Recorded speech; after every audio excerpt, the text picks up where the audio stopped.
তো 49 বিসিএস এ যারা মূলত আইসিটি তে এক্সাম দিবেন, ঠিক আছে, তাদের সিলেবাসটা আজকে অ্যানালাইসিস করব। তো নাম্বার ওয়ান, তো আপনারা এই জিনিসটা দেখতে পাচ্ছেন যে আইসিটি সাবজেক্ট অর্থাৎ তথ্য যোগাযোগ প্রযুক্তিতে যারা যারা এক্সাম দিবে তাদের জন্য নাম্বার সিস্টেমটা আপনারা দেখছেন, এর আগের ভিডিওতে আমরা আলোচনা করছি। সো এখানে জিনিসটা আমি একটু শর্টে বলি যে 200 মার্কের যে এমসিকিউ এক্সামটা হবে, ওর মধ্যে 100 মার্ক তো হলো যে আপনার যেটা থাকে সেটা হলো যে জেনারেল সাবজেক্টগুলো, ঠিক আছে। আর 100 মার্ক হলো যে আপনার অনার্সে যেই সাবজেক্টে অনার্স করছেন, কমপ্লিট করছেন আর কি, যেই সাবজেক্টে, তার উপরে বেস করে। সো যারা এই যে এখানে দেখেন না লিস্ট, এইসব সাবজেক্টে অনার্স কমপ্লিট করছেন, এই কোড মিলায় দেখলে হবে। তো তাদের জন্য আইসিটিটা ওকে। তো যেমন কি কম্পিউটার সায়েন্স, কম্পিউটার, সিএসসি, বাংলাদেশে আসলে সিএসসি আর ট্রিপল এগুলোই সবচেয়ে বেশি। তাছাড়া আইসিটি, ইসি, দেন আদার যেটা সাবজেক্ট আছে IT, applied physics, okay. So এইগুলা থেকে যারা যারা অনার্স কমপ্লিট করছেন তাদেরকে ওই এক্সট্রা 100 মার্কের জন্য এই আইসিটি পরীক্ষাটা দিতে হবে। সো এই আইসিটি সিলেবাসটা নিয়ে আজকে আলোচনা করব। এখানে 50 মার্ক করে তারা জিনিসটাকে ডিভাইড করছে, ঠিক আছে। ওকে, সো এইখানে কম্পিউটার সায়েন্সের এখানে এই সাবজেক্টে আপনারা যারা এই সিলেবাসে এক্সাম দিবেন, নাম্বার ওয়ান হলো কম্পিউটার প্রোগ্রামিং। দেখেন এখানে কিন্তু পুরোটা এমসিকিউ টাইপের হবে, রিটেন না, ঠিক আছে। রিটেনে আমরা একটু রিটেন থিওরিক্যাল জিনিসগুলো পড়তে পারি, বড় বড় কোডিং, তারপরে ম্যাথ যদি থাকে সেগুলো করি, বাট এখানে এমসিকিউ টাইপের হবে। সো এখানে আপনারা জিনিসটি বুঝে পড়তে হবে আপনাকে, যে সব জিনিস কিন্তু আসবে না, এখানে অনেক কিছুই তারা অ্যাড করছে। মানে অনার্সে আমাদের সিএসসি তে যেই কয়টা সাবজেক্ট ছিল, like computer programming, digital system, এখানে যত সাবজেক্ট আছে সবই তারা মোটামুটি অ্যাড করে দিচ্ছে। বাট এত পড়া লাগবে না, আই ডোন্ট থিঙ্ক এত পড়া লাগবে না। কারণ এখানে একটা জিনিস দেখেন, এখানে সব এমসিকিউ কিন্তু সব টপিকের প্রয়োগ করা পসিবল না। এখানে টপিক সম্পর্কে আপনার আইডিয়া থাকা লাগবে, দ্যাটস ইট। তাইলে I think MCQ okay. And যারা এই কোচিং গুলো করবে তারা জানে যে স্টুডেন্ট আসলে কতটুকু পারবে এখানে। হুম। তো এখানে আমি তো কথা বলি, এখানে ফার্স্ট কথা তো এটাই যে মাত্র 25টা সিট আছে, আর এখানে এতজন মানুষ অ্যাপ্লাই করবে। সো এটা একটা অদ্ভুত জিনিস, বাট স্টিল কিছু করার নাই। বাংলাদেশের সিস্টেম অনুযায়ী আপনাকে কাজ করতে হবে। সো আপনার প্রিপারেশন খুব ভালো হিট হবে, মেইন কথা হলো এটা। ওকে, সো নাম্বার ওয়ান হলো কম্পিউটার প্রোগ্রামিং। দেখেন এইটা অবশ্যই একটা ইম্পর্টেন্ট টপিক, ঠিক আছে।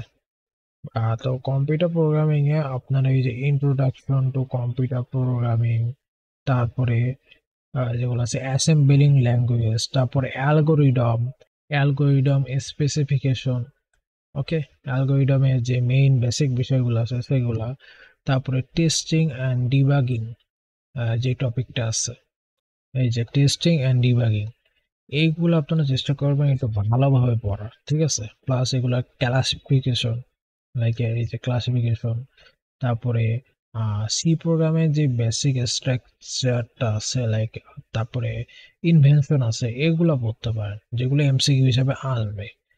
ডিজিটাল সিস্টেমে যে জিনিসটা আসবে সেটা হলো যে এই যে নাম্বার সিস্টেম তো most important, specially binary, octal, hexadecimal, BCD code, okay. So number সিস্টেমটা খুব ভালোভাবে পড়ার চেষ্টা করবেন, আর এটা সব পরীক্ষায় কাজে লাগে। আর এখান থেকে কোশ্চেন মাস্ট বি আসবে, এখানে এটা প্রচুর ইম্পর্টেন্ট, ঠিক আছে। দেন লজিক গেট অ্যান্ড বুলিয়ান অলজেব্রা যথেষ্ট ইম্পর্টেন্ট একটা টপিক, ঠিক আছে।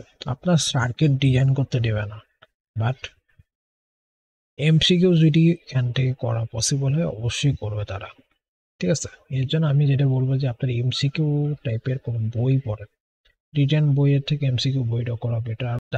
সার্কিট, কার্নফ ম্যাপ, এইগুলো আপনাকে একটু ভালোভাবে পড়তে হয়। Flip flops, then half adder and full অ্যাডারের যে ডিজাইনগুলো আছে, এগুলোর বলতে কি বোঝায় আর কি, এই টাইপের নলেজ, বেসিক নলেজগুলো একটু নিয়ে যাবেন। মানে এডিসি, ডিএসসি সার্কিট, তারপরে যেটা আছে যে memory system, LED, LCD application, এগুলা মূলত important, plus multiplexer, demultiplexer, simple যে জিনিসগুলো কভার করেন। নাম্বার ওয়ান হলো থিওরি অফ সেট। ওকে, এটা প্রচুর ইম্পর্টেন্ট একটা টপিক।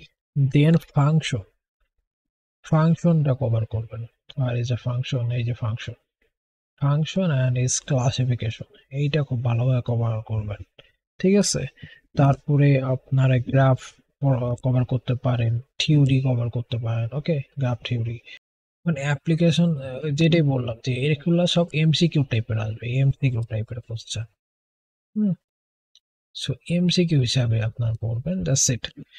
এর থেকে বেশি আই ডোন্ট থিঙ্ক পড়ার দরকার আছে। যেমন কি রিভার্সনটা পড়তে পারেন, তারপরে জেনারেটিং, তারপরে ফাংশন।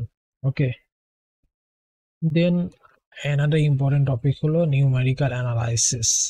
সো নিউমেরিক্যাল অ্যানালাইসিস আসলে এখানে এত বিশাল বিশাল ম্যাথ তো কোনোদিনও আসবে না যেগুলো আমরা কইরে আসছি, ঠিক আছে।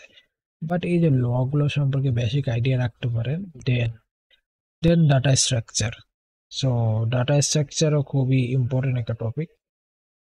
ঠিক আছে, ডাটা স্ট্রাকচারের মধ্যে একটা ফার্স্ট অ্যারে, অ্যারের মধ্যে যা আছে, ঠিক আছে, এগুলো সব পড়বেন। এগুলো সবই খুবই ইম্পর্টেন্ট। স্ট্যাক অ্যান্ড কুইজ, এটাও যথেষ্ট ইম্পর্টেন্ট একটা টপিক। তারপরে লিঙ্ক লিস্ট, দেন স্প্যানিং ট্রিজ, তারপরে হিপ শর্ট অ্যালগোরিদম, বিভিন্ন অ্যালগোরিদম সম্পর্কে আপনার আইডিয়া থাকা উচিত। সো এখান থেকে ওগুলোই আসবে mainly. Then microprocessor and interfacing. তো মাইক্রোপ্রসেসর থেকে আপনার ওই যে মাইক্রোপ্রসেসর আর মাইক্রো কম্পিউটার, এর মধ্যে ডিফারেন্স যেগুলো আছে, ইভলিউশন, ঠিক আছে, থিওরিক্যাল যত নলেজ আছে সেগুলো সম্পর্কে আইডিয়া রাখতে হবে।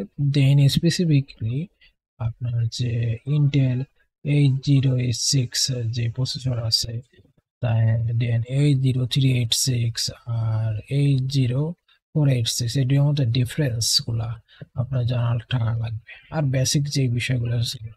দেন আমাদের আছে হলো কম্পিউটার অর্গানাইজেশন অ্যান্ড আর্কিটেকচার, আপনার যেটা fundamental computer design, ALU difference এগুলা। ঠিক আছে, এখান থেকে যেই যে এমসিকিউ আসা সম্ভব ওইসব এমসিকিউ গুলো আপনার ভালোভাবে কভার করতে হবে। এখানে আপনার ফুল থিওরি পড়ে যাওয়ার কোনো দরকার নাই, ফুল ম্যাথ পড়ে যাওয়ারও কোনো দরকার নেই, just MCQ. Okay, then compiler and theory, এটা খুব ইম্পর্টেন্ট একটা টপিক। আপনার কোশ্চেন একটু কমপ্লেক্স করতে গেলে এখান থেকে কোশ্চেন অবশ্যই আসবে। এটা মানে এমন না যে কোশ্চেনটা হার্ড হবে, বাট সো এখান থেকে কম্পাইলার অ্যান্ড থিওরি এইটা ভালোভাবে পড়তে হবে। দেন লজিক্যাল অ্যানালাইসিস, তারপরে সিনট্যাক্স অ্যানালাইসিস, এই যে এইগুলা, ঠিক আছে, এইগুলো আপনাকে ভালো পড়তে হবে। দেন সিমেন্টিক অ্যানালাইসিস। সো এইগুলো সম্পর্কে আপনার নলেজ ভালোভাবে নিয়ে যাওয়া লাগবে, যেগুলো আমরা আসলে ফাইনাল ইয়ারে যেভাবে পড়ছি ওইভাবে তো পড়া কোনোদিনও পসিবল না। দেন পার্ট টু তে তারা আবার ডাকছে, ওখানে 50 মার্ক, এখানে 50 মার্ক, টোটালি 100 মার্ক। তো এখানে অ্যালগোরিদম, অ্যালগোরিদম অবশ্যই ইম্পর্টেন্ট একটা টপিক। এখানে অ্যালগোরিদমের মধ্যে আর ফার্স্ট বেসিক অ্যালগোরিদম আপনার পড়তে হবে, basic algorithm. Okay, then divide and conquer law, তারপরে আপনার পড়তে হবে হলো dynamic programming, then greedy method পড়তে হবে, then spanning trees, spanning trees গুলো আপনাকে ভালোভাবে পড়তে হবে, then shortest paths and max flow, parallel algorithm, এই বিষয়গুলো থেকে কোশ্চেন আসার চান্স সবচেয়ে বেশি। তারপরে নেক্সট পার্ট হলো operating system, introduction, evolution, goal and components of operating system, এখান থেকেই কোশ্চেন মেইলে আসবে। ওকে, যেটা হলো বেসিক পার্ট। দেন আপনাকে যেগুলো মোর কথা হলো এখানে ইন্ট্রো থাকতে হবে, ইন্ট্রোডাকশনটা আপনাকে ভালোভাবে দেখে যাইতে হবে। আর অপারেটিং সিস্টেমে কোনো ম্যাথ আসার চান্স খুবই কম। পেজিং, তারপরে সেগমেন্টেশন, তারপরে ডেড লিক, ওকে, ডেড লিক হ্যান্ডেলিং, এই বিষয়গুলো আপনাকে ভালোভাবে ফোকাস করতে হবে, ঠিক আছে। দেন ফাইল সিস্টেম স্ট্রাকচার, তারপরে হলো যে প্রোটেকশন অ্যান্ড সিকিউরিটি, ওকে, এই বিষয়গুলো আপনাকে ভালোভাবে কভার করতে হবে। দেন ডাটাবেজ আর ম্যানেজমেন্ট সিস্টেম, ডাটাবেজ আর ম্যানেজমেন্ট সিস্টেমের ডেফিনিশনটা ভালোভাবে দেখতে হবে, ডেফিনেশন, ঠিক আছে। Then types, first of all definition, then types, then ER model, ER model থেকে কোশ্চেন আসার চান্স অনেক বেশি, ER model and relationship etcetera, BCNF এগুলা। দেন আপনার কিস গুলা সম্পর্কে ভালো আইডিয়া থাকা লাগবে। ওকে, কিস। দেন সফটওয়্যার ইঞ্জিনিয়ারিং সেক্টর, এখানে যেখানে যে জিনিসটা সবচেয়ে বেশি আসবে সেটা হলো টেস্টিং আর সিকিউরিটি। ঠিক আছে, আপনি এখান থেকে সিকিউরিটি পার্টটা খুব ভালোভাবে পড়ে নেন, ঠিক আছে, সফটওয়্যার ইঞ্জিনিয়ারিং ক্ষেত্রে। আর সেকেন্ডলি হলো যে টেস্টিং, ঠিক আছে, টেস্টিংটা ভালোভাবে পড়েন। দেন ডাটা কমিউনিকেশনে যদি যাই, ডাটা কমিউনিকেশন বা কমিউনিকেশনে অ্যাট ফার্স্ট ইন্ট্রোডাকশন তো থাকবেই, ঠিক আছে, introduction to OSI and TCP or IP protocol, okay, এটা থাকবে। দেন ডাটা ট্রান্সমিশন যে বেসিক আছে, ডাটা ট্রান্সমিশনের বেসিক থাকবে, like analog and digital data, spectrum and bandwidth etcetera etcetera. Okay, then ট্রান্সমিশনটা আপনাকে ভালোভাবে পড়তে হবে। সো এই টপিকগুলো থেকেই সবচেয়ে বেশি কোশ্চেন আসার চান্স আছে, আর এটা খুব ইম্পর্টেন্ট একটা টপিক। ডাটা কমিউনিকেশন বলতে গেলে 2 স্টার দেওয়া সম্ভব, যে এখান থেকে কোশ্চেন খুব ভালোভাবে আসবে, ঠিক আছে। আর তাছাড়া আমরা যেটা জানি সেটা হলো যে ওই যে আপনার বিভিন্ন কেবলের যে পেয়ার আছে, ঠিক আছে, কোথায় আছে, এই যে টুইস্টেড পেয়ার, কোএক্সিয়াল কেবল, তারপর অপটিক্যাল ফাইবার কেবল, বিভিন্ন টাইপের ওয়্যারলেস ট্রান্সমিশন সম্পর্কে কোশ্চেন আসতে পারে। ওকে, তারপরে এফডিএম, টিডিএম, এই বেসিক গুলা একটু জানা উচিত। আছে computer network and internet. Okay, so এখান থেকে যেটা আসবে সেটা হলো যে protocol, fundamentals of control protocol, তারপর ল্যান ওয়ান ম্যান, এই যে প্রোটোকল গুলো আছে, ঠিক আছে, নেটওয়ার্ক টাইপস অনেক ইম্পর্টেন্ট। এটা প্রায় 4 স্টার 5 স্টার দেওয়া সম্ভব। ল্যান ওয়ান ম্যান টপোলজিস, স্টার টপোলজিস, বাস টপোলজিস, এগুলা খুব ভালোভাবে আইডিয়া নিয়ে যাইতে হবে এগুলা, ঠিক আছে। And then security, network security, ঠিক আছে, বিভিন্ন এগুলো হলো বেসিক বিষয়, বাট স্টিল এখান থেকে আইডিয়া থাকা বেটার। এখান থেকে কোশ্চেন সহজে আসে আর এগুলো খুব সহজে অ্যান্সার করা যায়, ঠিক আছে, বেসিকটা জানলেই হলো। দেন আমরা আসি, সেটা হলো যে আপনার এরপরে যেটা দিচ্ছি সেটা হলো আর্টিফিশিয়াল ইন্টেলিজেন্স। ওকে, আর্টিফিশিয়াল ইন্টেলিজেন্স বা এআই, এআই থেকেই এআইটাকে আপনার একটু অ্যাডভান্স লেভেলে রাখেন, এখান থেকে কোশ্চেন আসবে। এখানে যে টপিক দিচ্ছে স্টিল এখানে বেসিক কিছু বিষয় আসতে পারে, লাইক চ্যাট জিপিটির বিষয়টা আসতে পারে। চ্যাট জিপিটি যে বেসিক রোল মডেল আছে, তারপরে এটা ইনভেনশনের টপিক গুলা। আর তাছাড়া এখানে যে সিলেবাস দিচ্ছে এখান থেকে তো কোশ্চেন আসবেই, যেমন কি overview of artificial intelligence, okay, AI, তারপর জেনারেল কনসেপ্ট গুলা, নলেজ গুলা, জেনারেল কনসেপ্ট আর নলেজ ভালোভাবে পড়া উচিত, ঠিক আছে।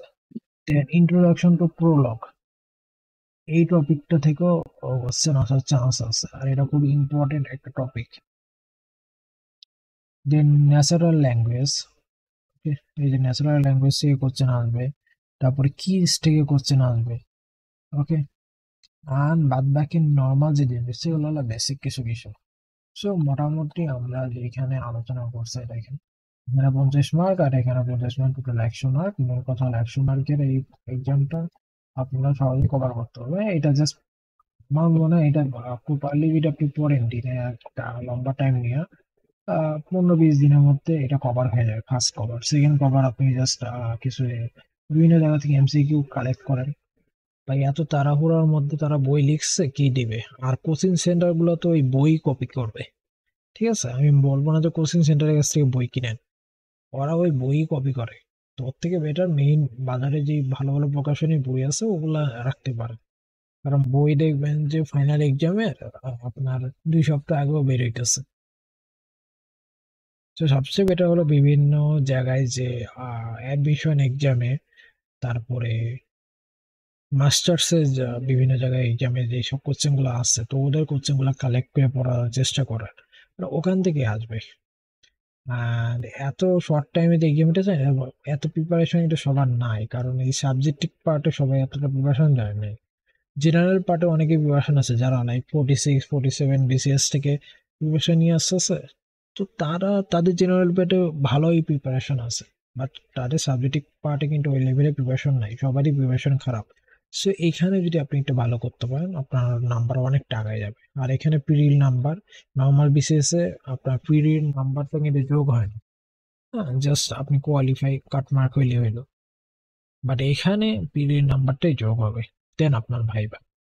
সো এখানে সিট যথেষ্ট কমই বলবো, জাস্ট 25টা সিট আইসিটি সেক্টরে, জাস্ট 25টা সিট তারা দিয়ে রাখছে।